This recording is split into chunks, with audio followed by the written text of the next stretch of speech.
Mummy और नरवाल के दफ्तर हिस्से हैं, उनके परिवार के सदस्य हैं। जिन्हें को पुष्पांजलि अर्पित कर अपनी नरवाल की 1 मई 1998 का जन्म हुआ। पूरे परिवार के साथ हम हैं। आज परिवार से मिलकर बहुत ही चिंता भी हुई, उनका दुख को महसूस भी किया और मैं उम्मीद करता हूं कि सरकार कार्रवाई करेगी और कड़ी से कड़ी कार्रवाई करेगी। परिवार का आगे किस तरह से बच्ची का जीवन आगे किस तरह से व्यक्त करेगी, उसके लिए भी सरकार, डिफेंस मिनिस्ट्री उनका ध्यान रखेगी, ये मुझे पूरी उम्मीद है। माननीय राहुल गांधी जी की तरफ से भी मैं वेदना प्रकट करता हूँ। परिवार जिसने अपनी देश के लिए नेवी के अंदर तरह से उनने अपनी माँ ट्रेनिंग ली है, लेफ्टिनेंट रहे हैं, उस परिवार की जिम्मेदारी बनती है। समाज के साथ साथ जो हमारी डिफेंस फोर्सेस की जिम्मेदारी बनती है कि उस परिवार को सांत्वना भी दें, उस परिवार का ख्याल भी रखें। वो उनका परिवार है, उनका एक अंग है और मुझे उम्मीद है कि सरकार उसको मदद करेगी। आप रक्षा राज्य मंत्री रहे हैं, क्या समझते हैं जम्मू कश्मीर में कहाँ पर क्या कमी रही जिसके कारण इतना बड़ा ये आतंकी हमला? मैं दोनों ही विभाग के अंदर मंत्री रहा हूँ, गृह विभाग के अंदर भी मंत्री रहा हूँ और रक्षा विभाग के अंदर भी मंत्री रहा हूँ। और कई बार जम्मू कश्मीर का जो डिवीज़न था वो मेरे पास ही था। 20 बार मैं उस क्षेत्र के अंदर गया हूँ और वहाँ की जो भी तैयारियां हैं उनका मैंने अवलोकन करा है।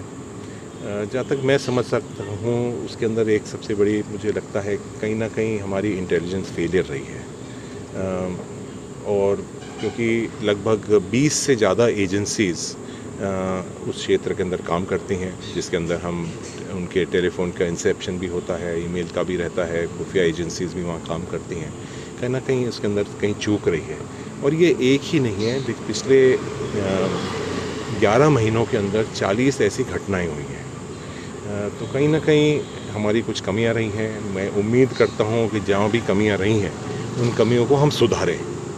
ये समय कोई पॉलिटिक्स करने का नहीं है, इसमें कोई बात ऐसे नहीं आनी चाहिए, लेकिन जो कुछ कमियां रही हैं, 40 इंसिडेंट्स ऐसे हो चुके हैं, उनके ऊपर जांच भी होनी चाहिए। क्या हमारी कमियां हैं, आगे इस तरह के इंसिडेंट्स वापस ना हो, उसके लिए सरकार को सोचना भी चाहिए और कार्रवाई तुरंत करनी चाहिए। जो कदम उठाए गए 5 वो कैसे देखते हैं आप? देखिए, अच्छा है, अच्छे कदम उठाए हैं, लेकिन इसके साथ साथ कुछ और भी कदम उठाने की ज़रूरत है।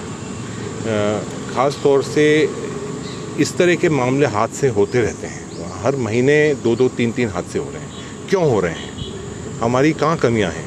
हमें किसी को दिखाने की ज़रूरत नहीं है कि हम इतने बड़े हैं, हमने ये सब काम कर लिया है, वहाँ से आतंकवाद को हटा दिया है। ये कहने की बात नहीं है, लेकिन ये कहने की बात ज़रूर है, सोचने की बात यह है कि जो भी कुछ कमियां ऐसी रही हैं उसको सरकार किस तरह से सुधारेगी, किस तरह से हमारा जो इंटेलिजेंस का नेटवर्क है उसको किस तरह से हम मजबूत कर पाएंगे, वो आज ज़रूरी है। और ख़ास तौर से इस परिवार को लगना चाहिए कि सरकार ने कठोर कदम उठाए हैं और जो जो इसमें इन्वॉल्व थे उनके ऊपर कड़ी से कड़ी कार्रवाई। पूरे देश में शोक की लहर इस भावना को लेकर के जो कश्मीर में घटना पहलगाम में हुई, और मैं मानता हूं इस बात को कि विनय नरवाल के परिवार का जो हौसला अफजाई है, एक देशभक्त पिता कैसा होता है, आज देख के उस बात का एहसास हुआ। एक बिटिया और हमारा अपने घर का बेटा जिस तरीके से उस पूरी वेदना को भोगा, मैं समझता हूं कि क्षति अपूर्णी है, बट हमारे यहाँ अपने शहर के लिए भी ये बड़ा गौरव का विषय है। हम अपनी श्रद्धा सुमन अर्पित करने आए थे आदरणीय भंवर जितेंद्र सिंह जी जो डिफेंस मिनिस्टर रहे हैं।